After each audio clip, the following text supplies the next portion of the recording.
Well, good morning, everyone. Welcome to a special edition of Bite-Sized Tips for Busy Entrepreneurs. I'm one of your co-hosts today, Mary Fane Brandt with a LinkedIn Bakery. And let's see if I can do this right. Look at that. I've got my other co-host, Isaac It's backwards. Anderson. Hey, Mary. Hi, good morning. Thanks for joining us this Thanks for having morning. me. Thank I'm you. super excited, you guys, about this show. And we want to make sure if you're watching, can you go ahead and share this out? Because you know how fun it is to do LinkedIn Live, that there's not really a great way yet to notify your audience, although Isaac has a suggestion. So we're totally going to talk about that. I'm trying to see where are we going here. We're basically going to geek out about LinkedIn stuff. Yes, So, yes. I'm trying to see if I can find us on Facebook and I can do that watch party thing that's so famous and gets a lot of viewership that way. So you guys, I just really wanted to bring on another LinkedIn expert and just talk shop. There's really no agenda today except to share what's working, what isn't working, what we wish LinkedIn had, and to answer any questions you guys might have. So before we get started, Isaac, why don't you give everyone a little bit of a background about your business and, what part of the country are you in? Sure. So, I'll have to tread lightly here because you're in California. So I'm in Kansas City. We did just win the Super Bowl. So if I just lost half the audience, Mary, sorry. So I own Zico. We do really two things. Number one is we work directly with B2B companies, helping them grow through leads. So it's B2B relational sales on LinkedIn. And if they're maybe too small or it's just not a good fit, then we'll teach them how to do that without us. So we're basically on LinkedIn all day. We try to play by the rules. So best practices, treat people right, bring value, be givers. That's how we roll. I need you back on here, Mary.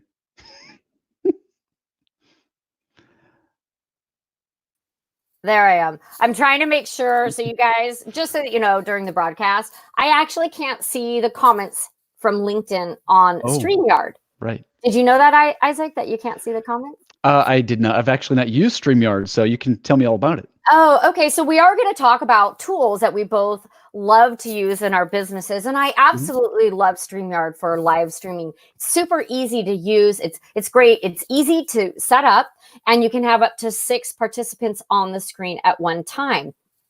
You can see, now I'm looking over here, here really fast to say hi. Got a call in a little bit. So someone on Facebook just sent me that message. So I can see comments from Facebook over here, but no platform that you use or no program that is currently out on the market can you see the comments on LinkedIn. So I actually have another laptop set up over here. So if I go this way, you guys, it's simply because I'm trying to make sure that we can answer your questions. And so I'm trying to make sure that we're live and it's not coming up.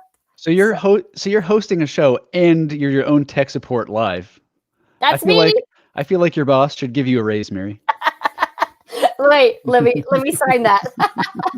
Yeah, so that's the one thing, I've hosted I've produced a couple online summits. And let's talk about that, Isaac, because that's where we met. That's right. So do you want to lead in? So I got this message from, I forget who it was. They were doing a Get Client Summit. Jonathan. And it was Jonathan. Okay. And then you and Jonathan were doing that. And you guys graciously brought me on. And it was a blast. There was a lot of good stuff that came out of that conference. Yeah. And then that's the first time that I've met you. And then, so we connected, and then you follow each other when you connect, and I start seeing your stuff. And now we're friends. And now we're friends. Okay.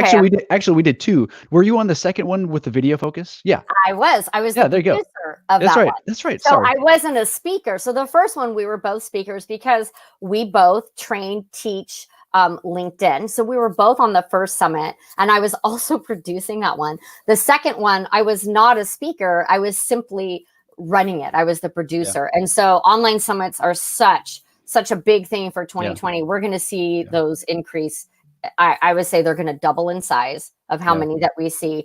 But it is difficult to be the producer and one of the guests or the speakers or the host at the same time because technology is still evolving for the online summits. And I'm sure we're going to see a lot of changes in the next couple of years of how we produce online summits and what we can actually do.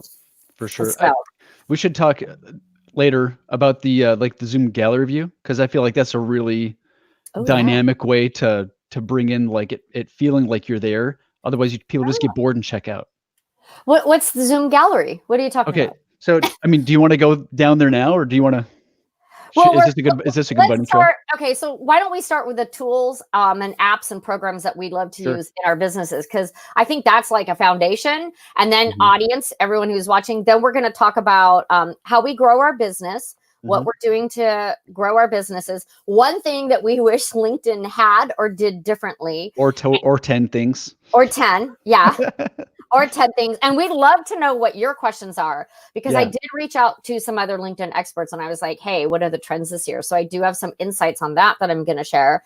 So we're going to share about LinkedIn trends moving forward. I think we have at least 4 trends that we're going to see here this year. And we're also going to talk about, and we were just talking about this when we before the call, is things you wish you knew when you were just starting out.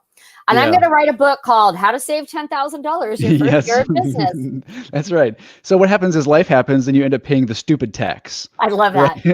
I paid a lot of stupid tax. Yes. I'm done paying stupid tax. 2020, no more stupid tax. This is why I feel like having a mentor is a good idea. You know, like I feel like that's a lost art, where in business you should just get a mentor. I don't like have one. I'm just saying, like, man, that's a good idea. We need to find one. I'm putting that on my list. I have some people that I go to, but I need a dedicated mentor. And you guys, so if you want a resource, yes, we're all busy, but reach out to someone. But also SCORE. I think SCORE is a national organization. They provide free mentorship. I did not know that. Well, there you go. There's my tip of the day. SCORE.org provides free mentorship, and everyone that's mentoring has owned a business. Wow, cool. Right? So they're retired business owners. I know Amy. Give back kind of thing? Yes, it's a give back. So I'm actually I am now a certified, qualified, vetted workshop, SCORE workshop facilitator. So I have my first, they vet you, interview, you have to produce slides, show them what you're going to do. So I have my first workshop with them on the 21st, and it's all about helping small businesses and startups navigate the road to entrepreneurship. Wow. So yeah, you should check that out. I absolutely will check it out. If I'm looking away, it's because I'm taking notes. Will there be a replay? Yes, there will be a replay. This stays up, you guys. It's on LinkedIn, Facebook, and YouTube. And the other thing, right at the beginning of the show, you guys, go ahead and hit that share button right down there. You can see it. Hit that share button and share this out with your network. So someone who needs to be learning not only about growing your business, but about LinkedIn and about what not to do in your business. Those are the main topics that we're going to be covering today. And finally, Isaac and I promise to go back and engage with you after the show, answer any questions and comments that you have, just because it is difficult when you're a guest on the show to also be answering the questions. But I am trying to monitor the questions over on LinkedIn. Yeah. I love the real-time dialogue, just so you know. So don't be scared. Oh, I'm not scared. I'm just like, I've got so many devices up. I mean, the people watching, don't be scared to ask. Yeah. Yes, you guys, ask us your questions, especially, about LinkedIn and things that you should do when you're starting a business, and maybe things you should wait on. Yeah. Okay, so let's dive right into our favorite programs, platforms, and tools and apps that we use. And I'm going to let you get started. Okay, so I'll do actually a demo. Some of you may have heard of this. I found this originally on AppSumo. So Crisp with a K, it's noise canceling software. So you don't, like, this mic is a big, huge mic and whatever, and it's kind of sensitive even if I turn the gain way down.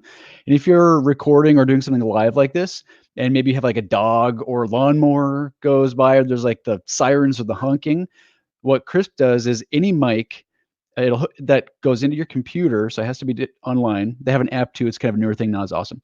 But any mic that goes into your computer, you can just push a button and it'll do noise canceling for you. And so here's an example. I'm clapping my hands. See, there you go. Clapping my hands. And I'm like, and you can't hear it at all. Actually, I did. And I did a fun demo where I took like my kids' toys, like the instrument toys that are loud and annoying, right? So those are, it's fantastic. And it's really cheap. So I like Crisp. If you're working from home and you just want to stay professional, is that KRISP. KRISP, and I forget if it's like .ai or .io, or if you just Google it, you'll find it. Noise Yeah. canceling. Check it out. It's very helpful if you work from home or if you have an office dog. Or an office cat. I don't know. Oh, no, Or an office kid. Quit purring. Yeah, no, it's kidding. I love that. Yeah. I think that you mentioned that before on the video summit that you may have. One quick thing though. So what I've discovered, I did a side-by-side comparison recording the audio quality. So if you're doing something pre-recorded like a course, I probably wouldn't use it. I'd control the environment around myself because it tends to compress it a little bit. So if you're doing pre-recorded and it's all HD, you're going to notice it's not as bassy. But if you're doing something that's streaming, you won't be able to tell a difference. So anything like this is wonderful for. Great. Zoom, I love that. Mm-hmm. I love that. Okay. So your turn. My turn. StreamYard. There you go. Easy. So a lot of people, they want to start streaming, they want to do live, and they're terrified of the tech, right? And I get that because that was me, you guys, a couple of years ago. Totally me. You can ask my girl, Stephanie Lee. She's the one who pushed me to do my own show. Thank you, Stephanie. Big shout out to her. And I was using Ecamm, which I still love Ecamm. And the difference is Ecamm. So StreamYard is, what's that called in the air? Like, it's not a platform. Cloud-based. Thank you. Cloud-based. I had my coffee. So StreamYard is cloud-based, where Ecamm is a program that they own. Okay, so the difference is more controllable, more reliable. But I love StreamYard because of the ease of use of setting up my broadcast. I don't have to use Skype to bring someone into the show. And then I can have up to 6 people in the show. I can create those banners. I mean, Ecamm, you can create your intro and outros and all of that, and you can have screen set up. But if you're looking just to get started, I highly recommend StreamYard to try that out. And I will drop my affiliate link in. Yeah. What's the cost look like? Can I ask that? Yes, you can, because it's on their website. It's not. It's $49 a month. Okay, that's not bad. And if you're doing more than 1 or 2 live shows a month, it's totally worth it. Yeah, for sure. A lot of us LinkedIn live streamers are using it. I've definitely seen it. It's been the most common thing that I've seen used for LinkedIn Live. Super easy, especially if you're having guests. Like if you're just you on camera, then you can get away with using Ecamm or Be Live. I've tried Be Live. It didn't work for me. It was not reliable. But I know Owen uses Be Live and he loves it. So maybe it's better now because it was over a year. But StreamYard is what I use. And actually, so I got an email from a friend of mine, Jer, in the Netherlands, and he's signed up for something where I'm like, why didn't I get this email where he's getting product updates and stuff? And he forwarded it to me, and he was saying, and I was reading it, it said that they're going to make LinkedIn Live more available. Like the language that they were using it's about to be given to everyone. Oh, well, that's on the list. You just gave it away. Oh, geez.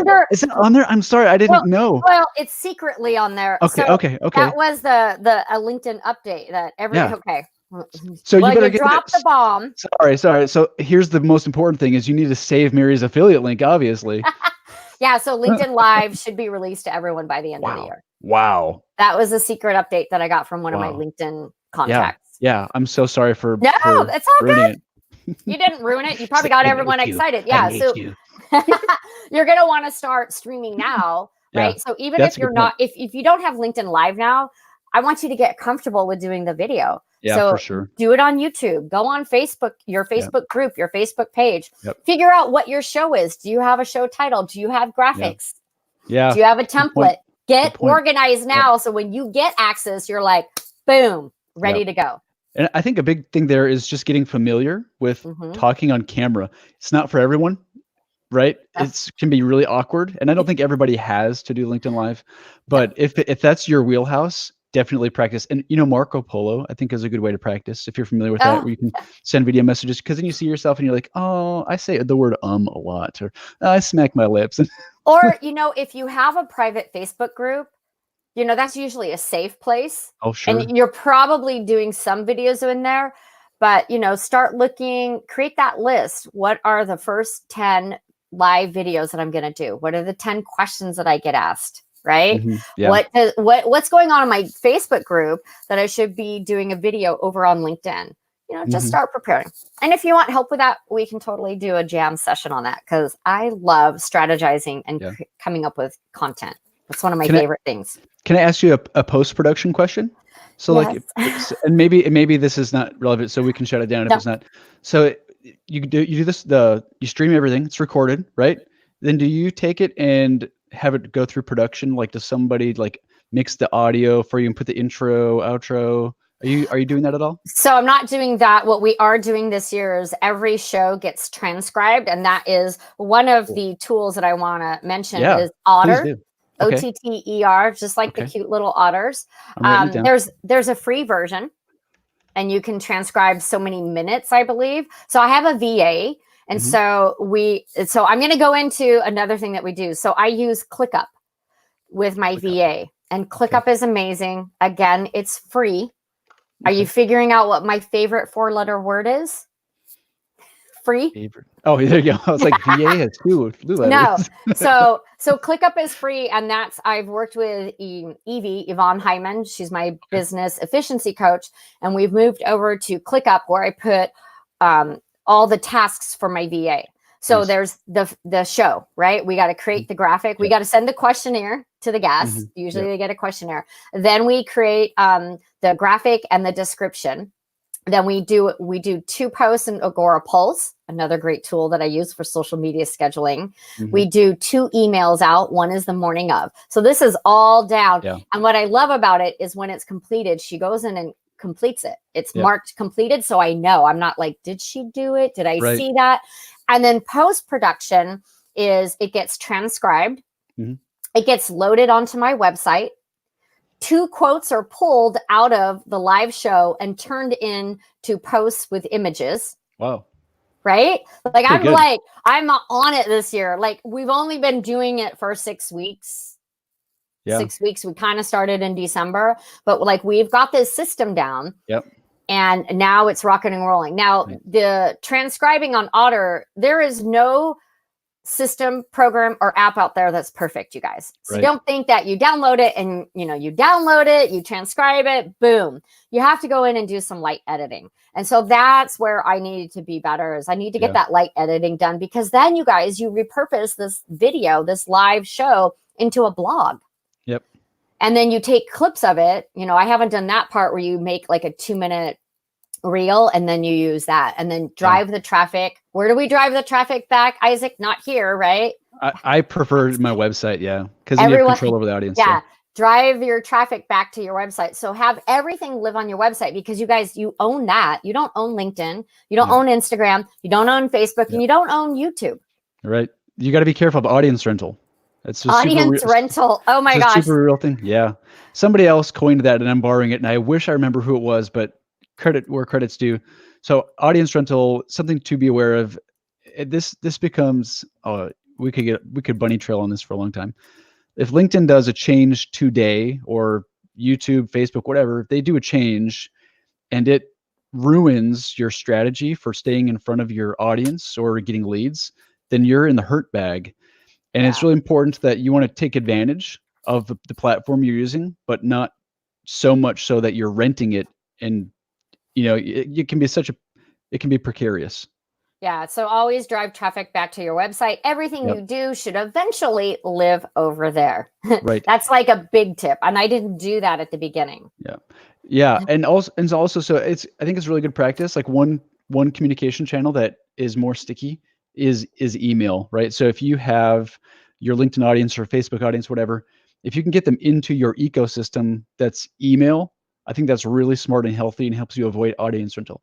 Now, on the flip side of that, though, is something like 20% of the US job market, they get a new job every year, right? Like 20%. Right. So anybody who's in your email ecosystem, where they're using their work email, you're going to lose those guys, about 20% of those people, which is that's just normal. It's just normal. But in that situation, though, it actually helps to leverage a social platform like LinkedIn, because that's going to be more sticky. They'll get a career change, but it's their same member they're ID still there in your network. Their email might change, but they're still there. I love one of the things. Well, we're going to talk about LinkedIn and what we love later. So let's stay on topic. Mhm. We're keeping this casual and conversational. You guys, if you have any questions, or if you have a tool, app, or program that you love to use in your business that has helped you strategize, organize, or grow, please share that. Drop that in the comments on whatever platform that you're watching on. So I mentioned Otter for transcribing. Ooh, Mary, really quick. Okay, just because this is casual, I want to tell you a 15-second story about a real otter. Oh, okay, go for it. I was like, what's going on? Okay. So otters just happen to be one of my favorite animals. Aww. And I was at a zoo, and this zoo had the little bars pretty close, like within reaching distance. So I reached my hand out there and I was like, oh, and a whole bunch of little otters were licking my finger. And then this one jerk otter was like, he must have been thinking that I was feeding them, because he came up and he was like, and he bit through the tip of my finger. Yeah. Well, again, you guys, wild animals. They're at a zoo and there's a cage or bars. Yep, there's a reason for that. They'll still bite through your finger. My sister works at SeaWorld, so that's cool. Yeah, it's like wild animals, you guys. I love it. All right. Okay, so the tools. So we talked about Otter for transcription. There are a ton of different transcription devices out there. I'm really digging Otter right now, StreamYard and Ecamm for your live streaming. ClickUp to organize yourself, right? To keep your tasks, especially recurring tasks. And then my other favorite new tool that I started using, I think in November with Evie, is Airtable. Have you heard of Airtable? Yeah, I have not. Can I really quick inject something with the okay, so for project management also, I like Asana. Right. So I'm not sure if I've never used the one you're talking about, but Asana's got is that free? Okay, cool. I'll check it out. So Asana has been my go-to for years, but I don't want to be a relic. Yeah, a lot of people like Asana, and I started off. You guys, if you're just starting off, ClickUp is free. It's a little more in depth. Like it's got a lot of bells and whistles. I love it. There's also Trello. I use Trello. Is ClickUp more in depth or Asana more in depth? Probably Asana, but ClickUp has a lot. Like I'm really digging ClickUp. Okay, I'm gonna check it out. Yeah, but when I started, you guys, I used Trello. I love Trello. I had boards for my clients, a board for my VA, a board for my courses coming up.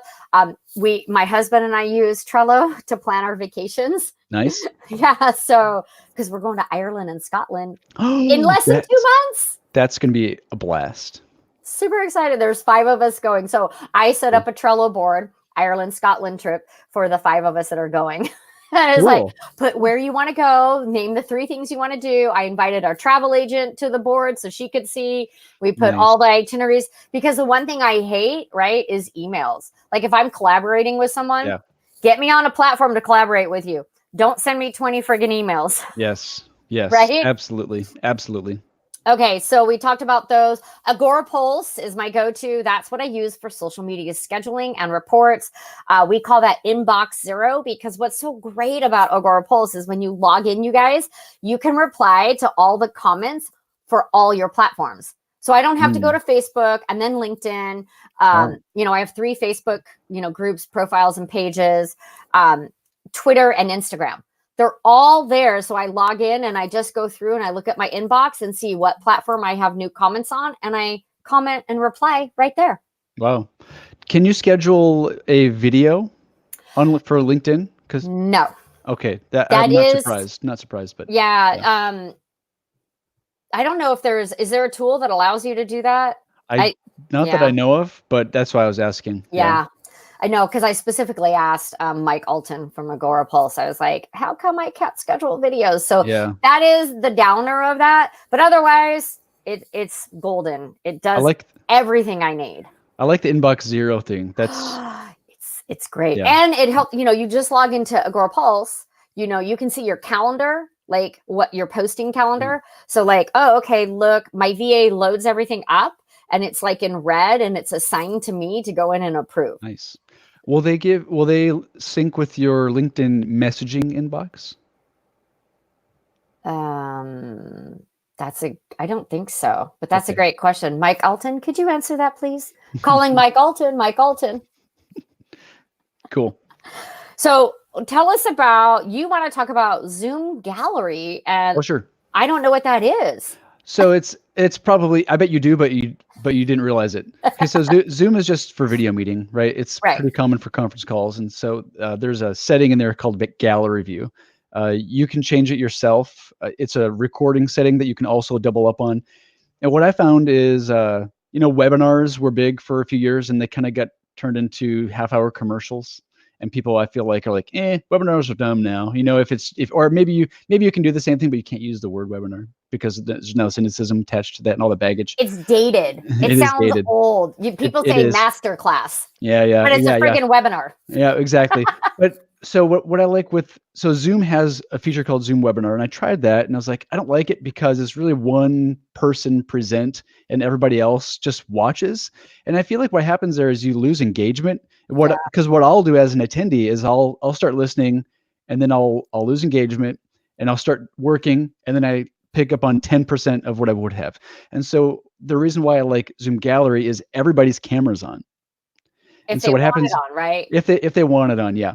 And so what's happening is there's the energy in the building Right. where everybody gets to see. So That someone makes eye contact. exactly, yeah. So someone makes a funny comment, everyone's like, ha ha ha, and then you get the energy, and it's How many dynamic. people can be on there at once? It depends on the plan you have. I think so. I have Plus. I think it's called Plus or Pro. It's like $15 a month, and I believe it's up to 40. Okay.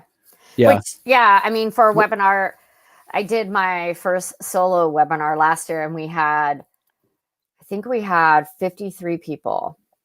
Yeah. Off and on. Don't quote me on this, but I think that more people can join, but it'll only display. Oh. And actually, I feel like the sweet spot there is about 16 because then people get too small. But it's really nice though, just to have that engagement. And I feel like when someone sees that they're on camera and is aware that everybody else is looking at them, and it's like their ego. It's like they're not their ego. They're not like, oh yeah, great. They're not it's like they're going to pay attention more. They're going to be more engaged. They're going to get more out of it, and you're going to get more out of it. So I like Zoom Gallery View personally. Sweet. Okay. Yeah. So any other tools, or should we move on? Oh, I think we're good. I think we covered a lot of tools. Yeah. So Crisp, Zoom Gallery, StreamYard, Airtable, ClickUp, Asana, Trello, AgoraPulse, and Otter. So those are some of our tools that we use every day in our businesses. A good Spotify playlist too. And don't forget your playlist. Yes. So one of the things that we wanted to talk about today is what's the thing that you're doing the most to grow your business? And we were having a little pre-chat, and Isaac was giving me some advice. So I want to start with yours is video heavy sales funnel. What do you explain that to our viewers? Yeah. So, now it kind of depends on, and you don't have to stay on camera. Oh, don't go away. I'm here. Unless you need to check the comments, and I totally. No, I'll just look over here. Okay. So, so we have a couple things going on. Number one is there's a daily video. It's like short 2-minute. I get it. I'm on your email list. Yeah. I saw you sign up, but I didn't want to be creepy and be like, "Hey, I saw you signed up." But hey, now I can actually look and see which ones you've opened. So, you can. You can. Oh crap! But here's the deal. Like, I feel like, sales, especially when it's expensive, is know, like, and trust. Yes. And I feel like there's such a glut of free information available that people almost expect you to give a lot away. And if you have the resources and the know-how and the knowledge to be able to give a lot of information away to where it's genuinely valuable to the receiver, they're grateful. And what's happening is if you're doing that by video, they're seeing your face. Yeah. They're hearing your voice, and you're like taking up some real estate in their mind. And they're trusting you more. It's like when you watch the end of Lost and your favorite characters die and you're sad, but they're not even real people. You're like, what is that? It's like, because you're having this artificial, but it's real to you bond because you've watched someone for so long. And so using that kind of human psychology in sales, and if you do it by video and email, it's really efficient because once it's done, it's done. Yeah, I love the 2-minute videos. I just watched one this morning. I like that they're small. It's like we do bite-sized tip Tuesday. Yeah. So every Tuesday we put out a tip. 80% of them are LinkedIn tips. And then I throw in some platforms, programs, some other things, but they're really focused on LinkedIn. But what I started doing last month, I told my VA, is I want to start making those into videos. Yeah, do it. You should So absolutely do not it. every single one, because again, that's my time, and I'm Right. working on several different projects. It is a bear to do. I'm just going to tell you, it takes a lot of work, Yeah, but it's worth people are like, it's a 2-minute video, you guys. How long does it take? Well, 5 takes, and then some editing, and it. then the Exactly. upload. But I Exactly. want to Yeah. start doing like maybe 2 video tips a month. Yeah. So I do 4 a month, but I do see the value. I think when we're talking about video, although we're streaming this and we set a half hour, 45 minutes, it's because we have so much to talk about. But when you're sending content out to your audience, that snackable size, as I like to say, that bite-sized tip, under 5 minutes, 2 to 5 minutes, no more. I agree. I totally agree. And you know what happens, Mary, is I think people jump on LinkedIn and there's so much going on, right? I mean, there's jobs. Like, have you ever clicked the briefcase and dug through there? There's a whole job I get section. notifications for some reason. I must have that on, like, hey, you're a perfect fit. And I was like, oh, I need to sign off Turn that. But I off. like to kind of Exactly. see what's going on. Yeah, there's the news feed, there's the inbox, there's paid, there's like 10 different kinds of accounts, and they all have their own stuff going on. And people, they get overwhelmed. They're excited, and they get overwhelmed, and then they just stall out and never take action because it's just like, oh, overwhelming. I know. Hence, short, actionable insights. Short, snackable bites, action steps. Let's go to direct prospecting and how you're using that. And then we'll talk about collaboration. Sure. And so this is kind of just, I feel like there are good players here and bad players when you're talking about using LinkedIn to do sales. So it's going to lend itself best if you're doing B2B sales, obviously, because it's a bunch of professionals. And so the kind of label that we'd use is it's B2B relational selling. And so if you have that as your kind of guiding value, where it's, I want to surround myself with a lot of people who I know for sure that I can bring value to this group. And then everything that you're sharing and doing, and it takes time and investment, but if you can bring value, and the context is LinkedIn, so it's their business, it's your business, what happens is you become their guide. And when it's time for their company to make a purchase, you're their person. Like, you're already the person they know, like, and trust. And there's going to be people that are at the end of the sales cycle now, but it's not going to be everyone. So you want to invest in that. It's like you need to figure out where they're at in the sales cycle, but invest in the long run too, right? And so I feel like a snag that people hit too when they're doing direct prospecting is they don't know their audience. Actually, I'm going to steal an acronym from AJ Wilcox. They don't have their AMO, audience message offer. So they either don't know their audience very well, they don't know their message very well, or they don't know what their offer is. So I feel like, and again, you could talk about this literally for hours because it's B2B sales and LinkedIn. Yes, I went off screen because I was checking the messages, It's okay. the comments over on LinkedIn, just because I have to refresh it in order to see them. Sure. And so Mike joined us. He said, hey, we had Lori says, wow, if you're not engaged and interested in what your guest is saying, should we be? So I think, so maybe the people online, if you're not, engaging with them, like you said. So thank you, Lori, for that comment. Mike, they're the hero, right? Your customer is the hero. We're here for them.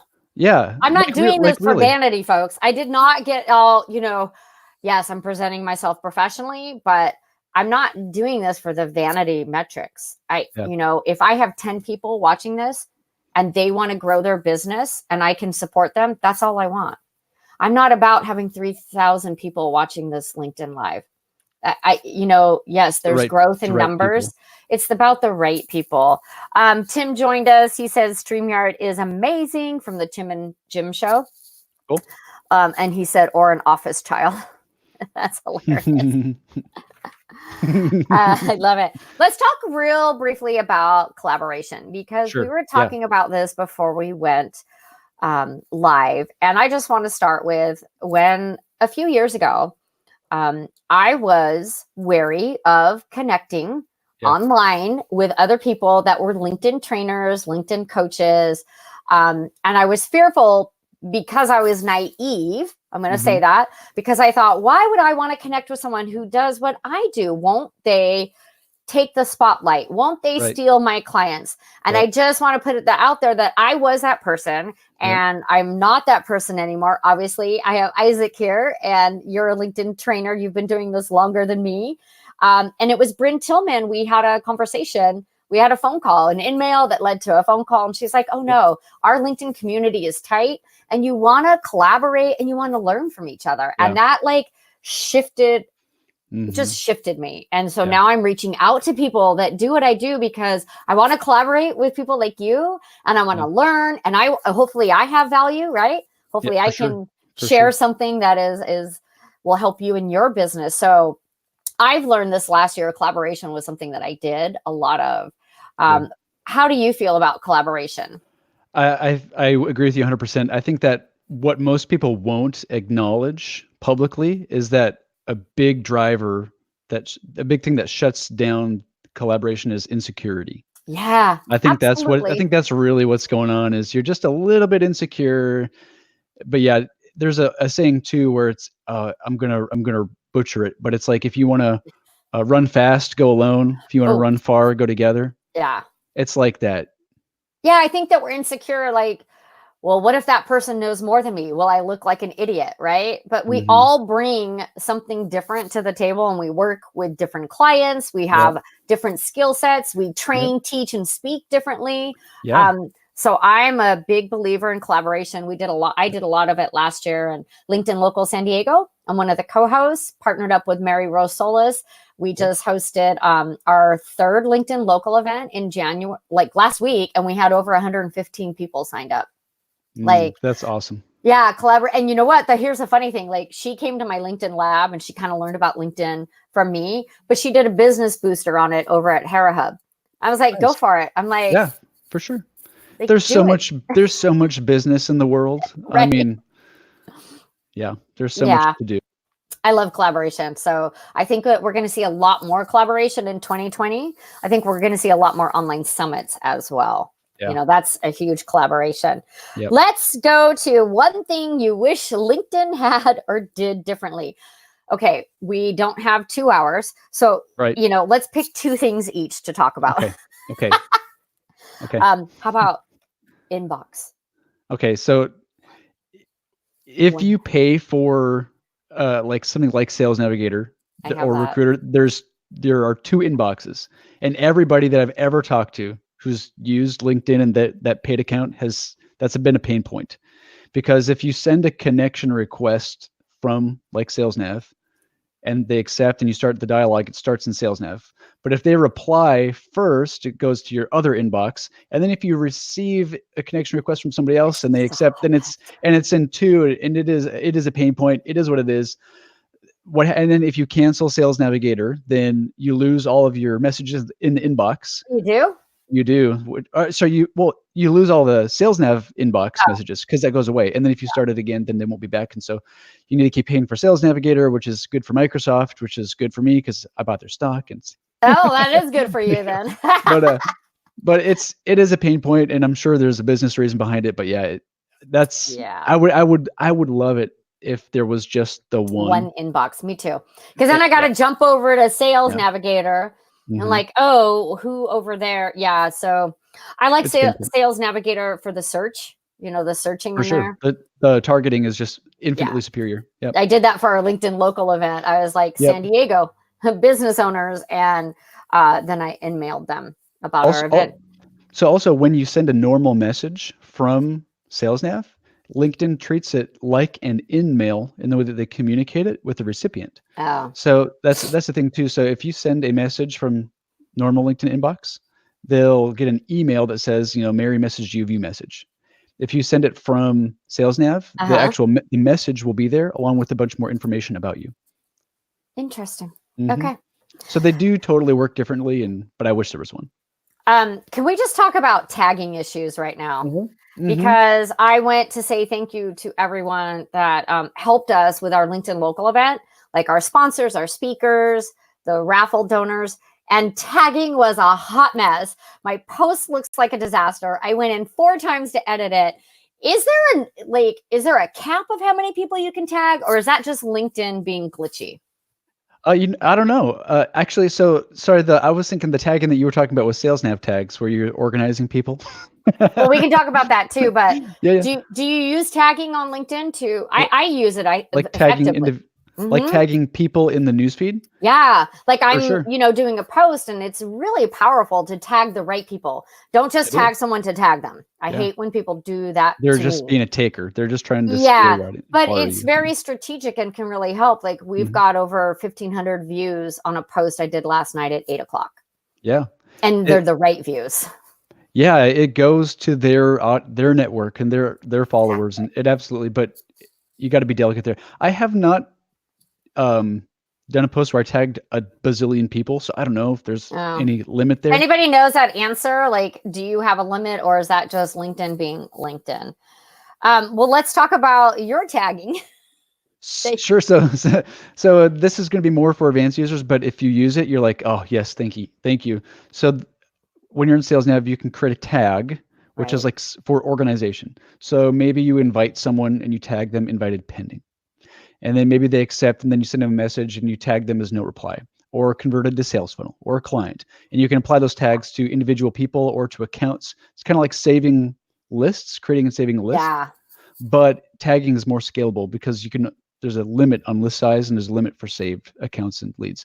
So I really dig tagging, but the thing that I wish that LinkedIn had, the feature that I wish they had, is I wish you could exclude tags. So right now you can go to search and you can include everybody who has whatever tags you have, but you can't exclude a group. Which is kind of a bummer. I'm sure there's a reason, but that's on my wish list. Yeah, I like that. Yeah, I use tags in Sales Navigator, not as much as I should, but I started them like potential client, consult done, follow up, women in business. That's a huge one for me. So I like that. There's 2 things. Notifications of lives. Yes. Hello, we're hoping that you're getting this notification. We have people watching on LinkedIn over here, but I really wish LinkedIn had a way to let us notify our networks that we're going live and schedule them. Yeah. A lot of us have scheduled shows. That's true. And I feel like part of that also is when we're talking about audience rental earlier. If you can maybe leverage email to notify people and then work out what the link looks like so that you can control that before you go live, that would probably help you as well. Yeah. And so we talked about, Beth Granger was using Rebrandly, the link, to rebrand the link and sending that out. She's playing with it like this last week. So I'm going to talk to her about that. And then you suggested similar process. I just didn't say Rebrandly. So it's like so the pain point here is when Mary goes live, there's no LinkedIn link until she starts broadcasting. And it's just this hot mess because it's like, hey, we turn it on and now we have a URL, and at the same exact second, a bell notification goes off, but people need more than like 10 seconds and now you're live. So what you want to do, if you can, is create a destination link that you have control over. So maybe, so what we were saying, this is what you're saying Brandon's probably using Rebrandly for, I'm assuming is you create a destination link. The destination maybe is your homepage, and then, or somewhere where you can communicate with everyone. We're starting at this time. Right. Push refresh at 10 or whatever. And then once you go live, you add the link, change the destination. It's like you change the redirect, I'm just hoping that they make it an easier, give me a link, like there's your link when you go live or before. I just like to be able to schedule them and make it easier. Let's talk about better CRM integration. Or cheaper CRM integration. Or cheaper. There you go. I mean, you want to start with this one? No, you can start. This is all you. All right. So LinkedIn, even if you pay for an expensive paid account, even if you pay for like a team edition of Sales Nav, the LinkedIn just is not a very good CRM. You cannot, even clunkiness, it doesn't have the features that make it a CRM. Like from LinkedIn, you cannot send an email from LinkedIn, right? You cannot schedule activities with like a calendar date from LinkedIn. You cannot send a calendar invite like easily from LinkedIn. It's just all janky. You can't create tasks for yourself within LinkedIn. So all the things that make a CRM, they don't exist. And so what happens is it's almost like you need to view LinkedIn as pre-CRM and then bring good leads or everyone, whatever your preference is, over to a CRM. And Microsoft owns Dynamics, and they own LinkedIn, and you'd think there'd even be better crossover there, but there's just not a lot of really good native integrations. HubSpot has some stuff, but in my opinion, it's really subpar. Even when you're using paid HubSpot with Team Edition, I was just on one last week, and you can see the last message, but you can't see the whole inbox, you can't see the whole message inbox, the thread, the whole message thread. You can't see your whole email thread all there because sometimes people reply to different places. There's no inbox zero that combines, to my knowledge, the email with the LinkedIn and then with the calendar all right there. Yeah. So I do have to say that, on the mobile, they have where you can see each other's availability. So that's kind of cool. That is totally cool. And I find it odd that some things are available on mobile. Mm-hmm. Not everything's available on desktop. Yeah. I wish that it was the same, but I know that's with a lot of platforms. The features are different. Yeah. I suppose it'd be cool if they could do there's a mobile app for your phone. It'd be cool if there was an app for your desktop. You know, you can have Spotify and it has an application. I bet you could get some of those features then. I don't know. Probably. Getting into the weeds, but we got to get out of the weeds. Yeah. Let's get back. Okay. Let's talk about LinkedIn trends and what we see is coming in 2020. Because I know this is something I get asked all the time. And I'm going to go ahead and start on this one. Please do. Yeah. Oh, so company pages, they're not going away. I've heard that they actually have a team in place. So we're going to see company pages being pushed out more integration, more features. Yep. So you guys, here's my advice. If you don't have a company page, you're a solopreneur, you think you don't need one, I'm here to tell you do.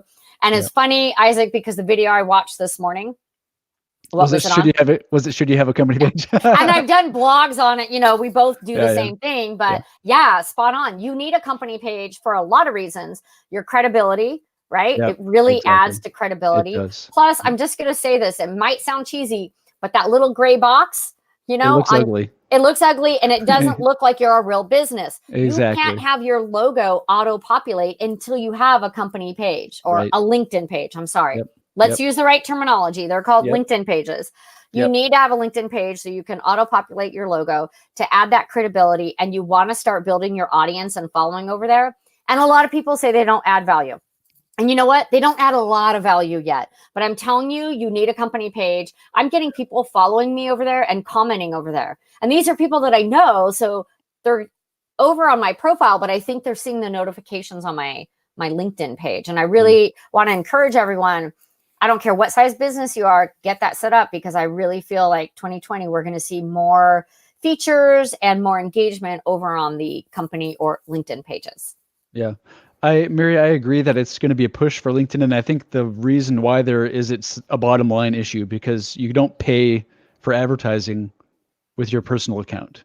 Right. And so it's kind of like with Facebook. Do you remember a couple of years ago when suddenly Facebook company pages, their organic reach was cut in half? And then it's like, well, I guess we have to pay to play. I suspect the same trend. LinkedIn will do the same thing. It just makes sense. So I think they'll push company pages. People will invest a lot of money in just growing the following, a lot of time and money. And then the end game is paid there, I think. I can see that, because LinkedIn is usually a couple of years behind Facebook. So native video, live video, that makes sense. Second mouse gets the cheese.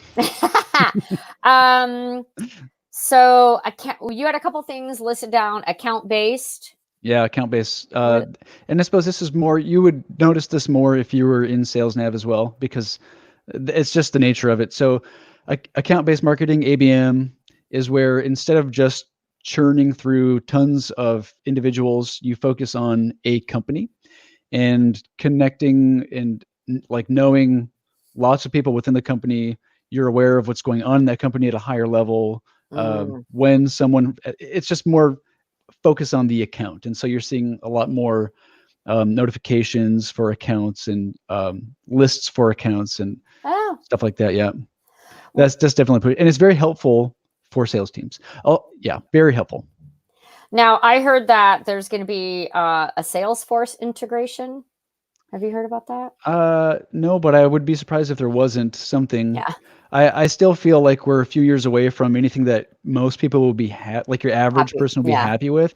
And the bummer there, Mary, is because the integrations for CRM are so subpar. What people do is they end up scraping LinkedIn and they violate the user agreement, and then they get a CSV and they just upload it to their CRM anyways. And so I feel like if you could do it right, you'd actually have better practices, better quality. Yeah, better quality. Right? Yeah. Okay. So let's talk about things that you wish you knew when you first got started in business. Go ahead and if you want to take this one, I'm just going to say don't spend $10,000 off the bat. Figure out who the heck you are and what services you're offering. Yeah. But what do you want to talk about there? Oh man, for business in general, delegate as soon as you can. Yes, don't wait. Yep. There's a point where you want to delegate, but maybe you don't have the funds.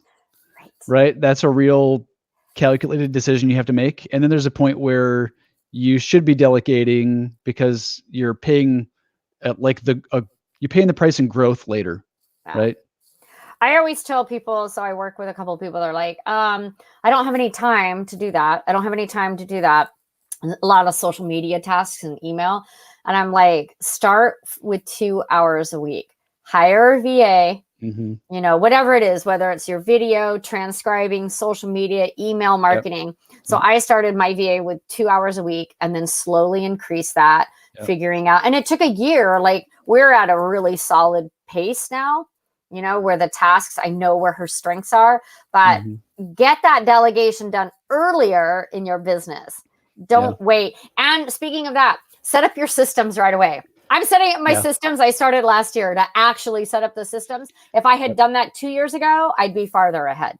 That would be my advice. There is also sometimes, if you're early enough on in your business, you don't know what the systems and processes are. And depending on also your company size. So if it's just you almost have to, as the owner, figure that out, document it. That's what keep it organized enough to teach someone, but flexible enough for them to make it better. And to change. But document it. That's a good starting point. Just document what you're doing, why you're doing it, and the process. And we actually use video to document that, so that when we hire someone on, like I don't want to spend time training someone. Right. I don't want my top guys spending time training someone when a video can do it, and I'm only paying one person. Right. Watch the video. So use Loom. We should have talked about Loom. Is it a programs and tools? Is it Loom? Yeah. It's free. I do all my tutorial videos on that. I do send them to my VA when she gets stuck. So that's a great free tool. Again, what's my favorite 4-letter word? Free. There you go. Now you got it. So we wrote down a couple other things. Know your audience. That takes time, right? I think it takes about 3 years, honestly. I'd say you're right. And I think that you start with an idea and you think and then 3 years later, you're like, I was right, but not quite right enough. Yeah. So be open to like, okay, this is who I'm going to serve. And I know when I started, I was like, well, I'm going to serve everyone. I can coach everyone. And my coach was like, no. But you think, oh, if I niche down, if my message is so specific just to women, at 35 to 45, I'm going to lose out on business. But the truth is, the more you niche down, the more business you're going to get because your message is point on for that target audience. Yeah. And that's hard to learn when you're starting off, I feel. Yeah. You don't have to be Walmart to be successful. No, not at all. And it doesn't have to be perfect. Yeah, absolutely. I'm still not perfect. I know that's hard to believe, you guys. No. Live video is really hard. Things can happen. But even, here's a disclosure. I'm dyslexic. So writing that copy, I transverse words. I see words differently. So I have typos. I try to catch them, but you know what? I'm not perfect. It still happens. And some people will send me a message, and I love it when someone says, "Hey, Mary, did you notice this?" I'm like, "Oh my gosh, I read that 4 times and I didn't see that." So I love that. But we're human. We're not perfect. So try, strive to be the best version of yourself. But I want you guys to get out there and just do it. That's my advice. Yeah. I see a lot of people not take action because they wait for it to be perfect. And there is a threshold where it needs to be good enough to release into the wild. There really is. But it's not, even if you think it's perfect, you release it in the wild, it's going to change. Absolutely. Yep, I agree totally. So the last topic that we're going to touch on, Isaac, is what skills to develop that help with LinkedIn success. And we have a list of them, and copywriting is number 1 on the list. I know that is something I need to work on this year. Stronger copy that is just to my audience, right to that one person. Do you piece out your copywriting, or do you do it all yourself? It's a lot of work. I do most of it myself, but part of that is because like we're on LinkedIn and I do LinkedIn and I can't drop the ball. Right. Right. So I feel like the stakes are a little higher than if you were not on LinkedIn talking about LinkedIn. So I do that myself for the copy. Yeah.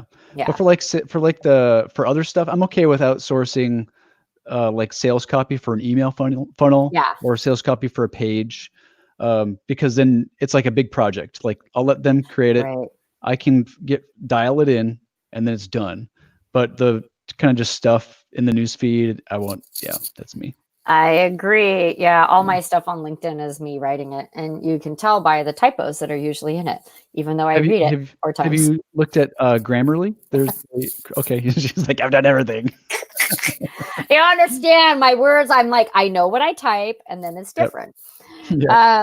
So we need to start wrapping up. So market research, audience profiling, and communication. Which one do you want to take? Well, I want to back up like why we're talking about this, right? So what I've observed, Mary, is people need to learn how to use LinkedIn, right? There's just a lot going on. But then what happens is once you figure out how everything works, that's not enough. No. To do sales or whatever your goal is, that's not enough because it's just a place where there's a ton of people everywhere. And there are so many other skills that you need. It's like you need to be T-shaped marketer where you know a little bit about a lot of things. And then when you're in that ecosystem and you know how everything works, then those other skills bring a lot of collateral benefit. So I see a lot of people like they get excited to learn how LinkedIn works, and then they suck at being nice. Right? Oh. Or they suck at copy, or they suck at all kinds of stuff. And that's why I want. So you've got to learn how to use LinkedIn. You need to have these other skills, but you need to play nice. And I just want to say, don't be salesy. Be authentically who you are online, who you are offline online. Like it should be the same. I always tell everyone who you see online is who I am in person. This is who I am. This is what I do.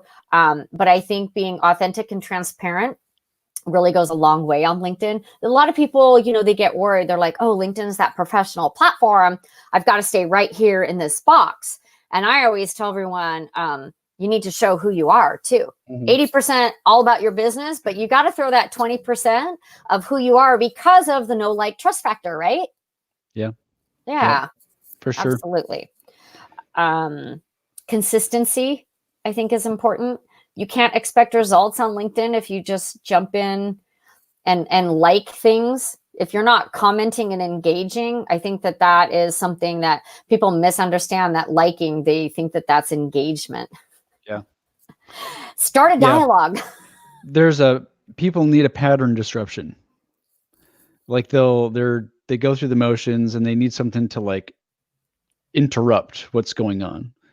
And I liked your comment is not a pattern disruption. No. It's not going to get their attention.